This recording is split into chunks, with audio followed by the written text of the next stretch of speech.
Hello student. आज हम कुछ एग्जांपल्स देखते हैं application of second derivative test. तो यहाँ पे एक एग्जांपल है, देखिए। Find the height of the covered box of fixed volume so that the total surface area of the box is minimum whose base is rectangular with the one side 3 times as long as other. ठीक है, तो यहाँ पे एक rectangular box दिया है student, जो covered हुआ है। मतलब ये पूरा एक बॉक्स है जिसके अंदर इन्होंने एक कंडीशन दी है कि समझिए कि इसका जो बेस जो होगा उसका एक साइड जितना भी होगा उसका ट्रिपल होगा दूसरा साइड। ठीक है, यहाँ पे दिया है one side 3 times as long as the other. तो यहाँ पे एक साइड जो है वो 3 times द अदर होगी। ठीक है, तो यहाँ पे हमने x अगर कंसिडर किया तो ये 3x होगा। अगर इस बॉक्स का हाइट अगर हमने यहाँ पे h कंसिडर कर लिया स्टूडेंट, तो देखिए इसका जो वॉल्यूम होगा वो वॉल्यूम होगा x into 3x into H. मतलब आपको पता है L into b into h वाला जो फॉर्मूला है वही यहाँ पे हम सब्स्टिट्यूट करें। तो यहाँ पे L 3x दिख रहा है, b x दिख रहा है और हाइट क्या है यहाँ पे h है। तो ये हो गया वॉल्यूम। उसके बाद देखिए यहाँ पे इसको हम डिफ्रेंशिएट करते हैं विथ रिस्पेक्ट टू x। तो differentiate with respect to x करने के बाद देखिए यहाँ पे x और h दोनों वेरिएबल टर्म है यहाँ पे। सो यहाँ पे हम 3x² को कांस्टेंट रखते हैं और h का डेरिवेटिव लेते हैं। उसके बाद यहाँ पे 3h को कांस्टेंट रखते हैं और x² का डेरिवेटिव लेते हैं। ठीक है स्टूडेंट, तो यहाँ पे h का डेरिवेटिव dh/dx होगा और x² का डेरिवेटिव होगा 2x। ओके, सो इसको सिंप्लीफाई करने के बाद ये मिला हमें। बट हमें पता है कि जब हम वॉल्यूम मैक्सिमाइज या मिनिमाइज करते हैं स्टूडेंट, तो first order derivative is equal to 0 लेते हैं। तो इसको अगर हम 0 लेते हैं तो यहाँ पे हमें एक्सट्रीमम वैल्यू मिल जाएगी।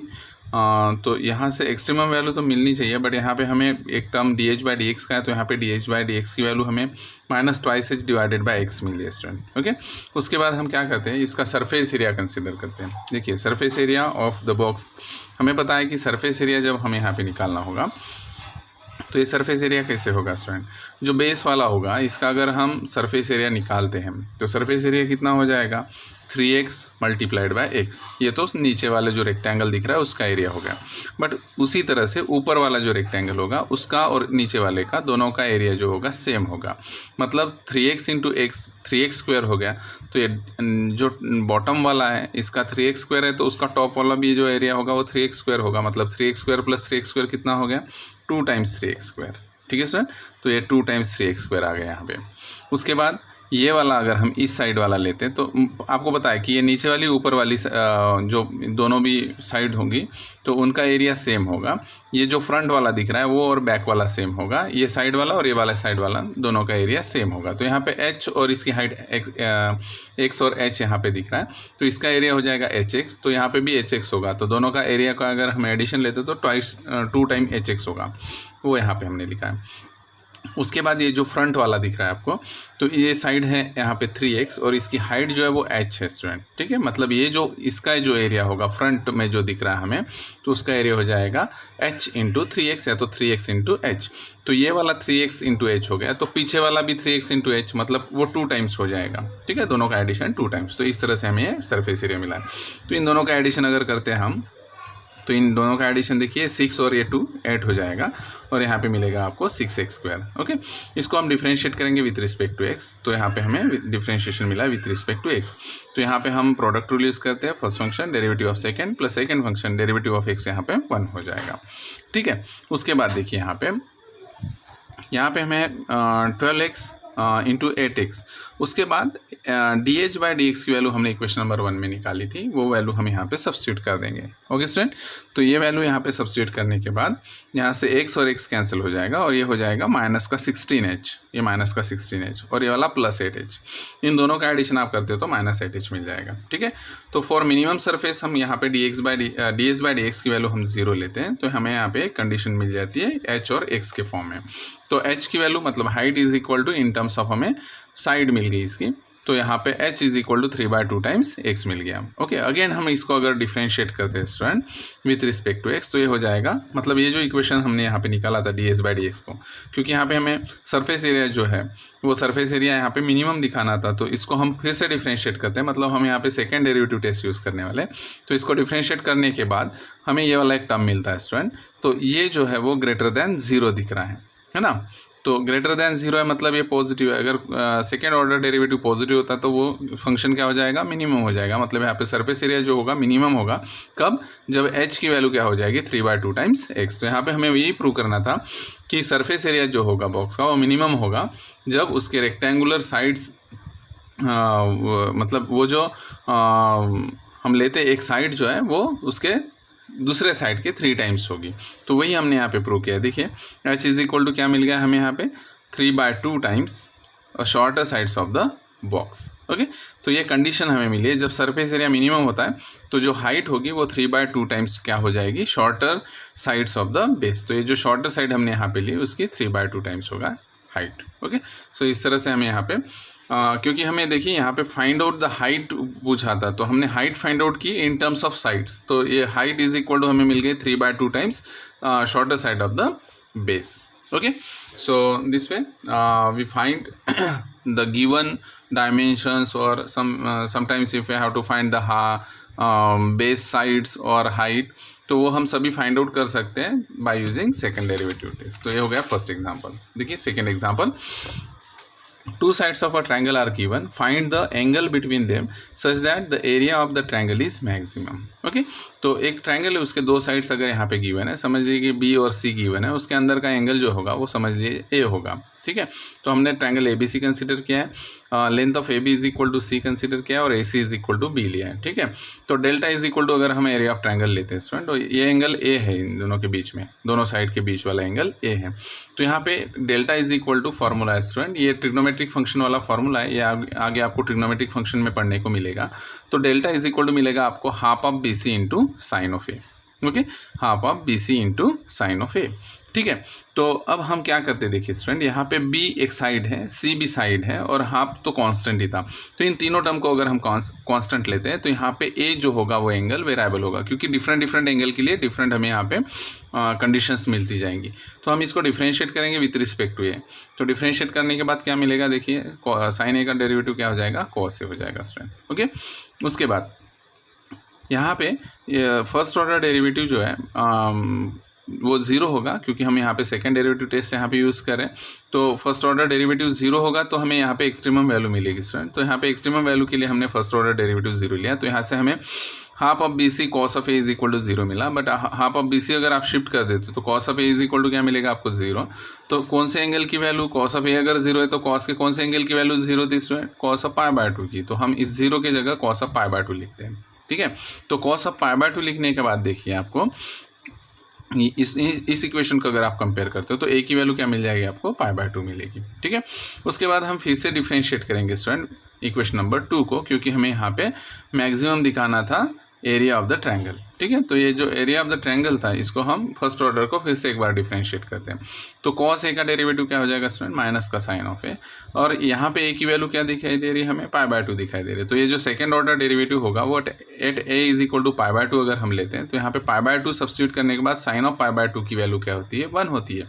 तो समझ में आया ना, इस ए की जगह क्या लिखा हमने, π/2 लिखा, तो साइन ऑफ π/2 की वैल्यू 1 होती है। तो हमें यहाँ से मिल जाता है माइनस का half of B C. But ये वाली साइड थी, ये वाली साइड थी, मतलब ये खुद दोनों पॉजिटिव टर्म थे और हाफ भी पॉजिटिव है, सिर्फ यहाँ पे माइनस साइन लगा है, मतलब ये कंप्लीट जो क्वांटिटी होगी वो क्या हो जाएगी, नेगेटिव हो जाएगी।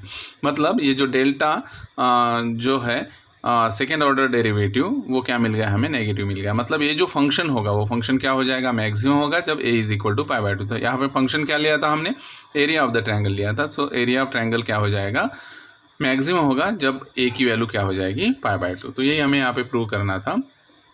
Find the angle between them, तो ये हमने एंगल फाइंड आउट कर दिया π/2 जब एरिया क्या हो गया, मैक्सिमम हो गया। Okay sir, so this is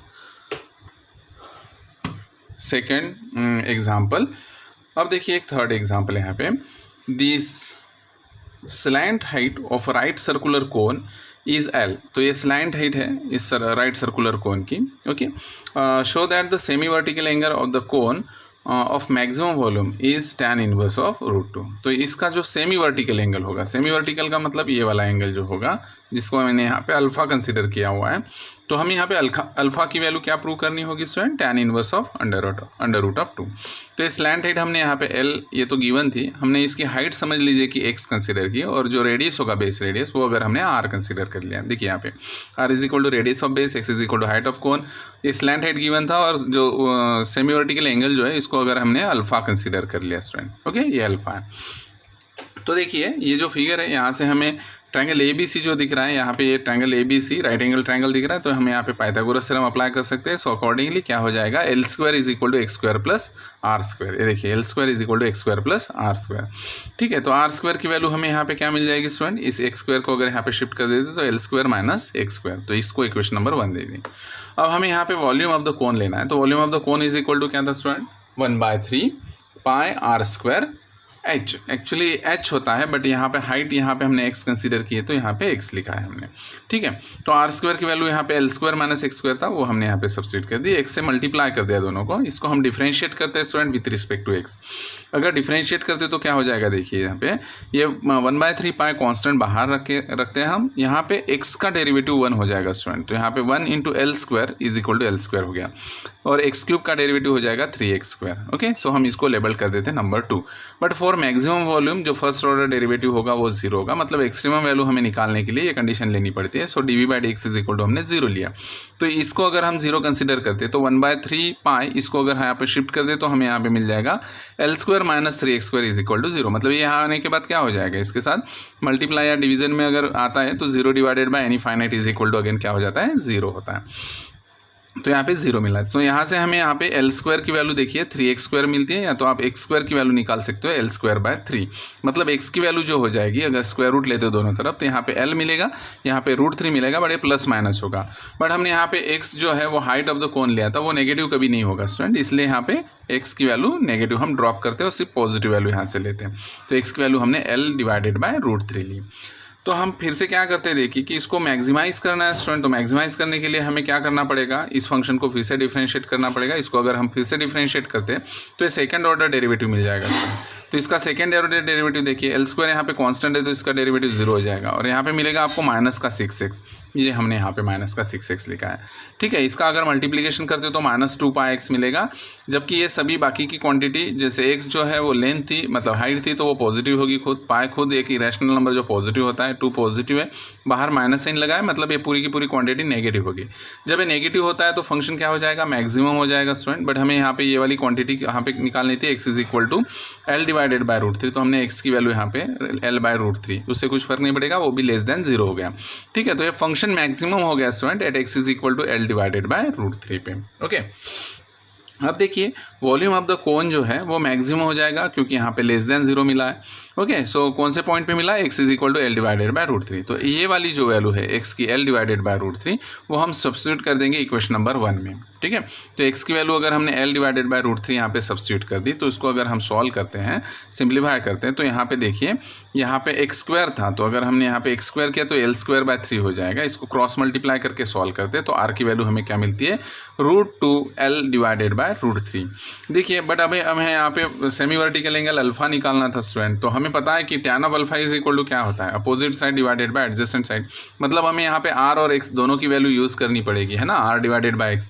तो हमने यहाँ पे tan of alpha is equal to r/x लिखा है स्टूडेंट। तो r की वैल्यू सब्स्टिट्यूट कर दी, यहाँ पे r की वैल्यू क्या थी, √2L/√3, वो लिख दिया हमने यहाँ पे। और जो नीचे डिनोमिनेटर में x है, x की वैल्यू क्या थी, L/√3। तो L/√3 कैंसिल होकर सिर्फ √2 बचेगा। तो अल्फ़ा की वैल्यू निकालनी है, इसलिए अगर हमने यहाँ पे इसको शिफ्ट कर दिया तो ये alpha is equal to tan inverse of क्या हो जाएगा, √2। तो अल्फ़ा की वैल्यू tan इनवर्स ऑफ √2। तो ये जो सेमी वर्टिकल एंगल अल्फ़ा थी उसकी वैल्यू हमें यही प्रूव करनी थी, tan inverse of √2। Okay student, hope कि आपको ये सब समझ में आ गया होगा। बाकी के कुछ एग्जाम्पल्स हम नेक्स्ट वीडियो लेक्चर में देखते हैं। Thank you.